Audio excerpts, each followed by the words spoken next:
श्रीरुद्राध्याय प्रश्नमहामन्त्रस्य अघोर ऋषिः अनुष्ठुप्छन्दः सङ्कर्षणमूर्तिस्वरूपो योऽसावादित्यः परमपुरुषः स एष रुद्रो देवता।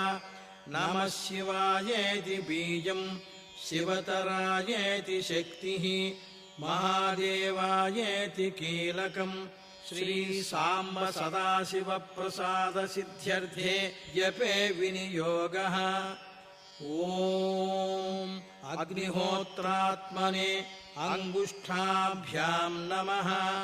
दर्शपूर्णमासात्मने तर्जनीभ्याम् नमः। चातुर्मास्यात्मने मध्यमाभ्याम् नमः। निरूढपशुबन्धात्मने अनामिकाभ्याम् नमः। ज्योतिष्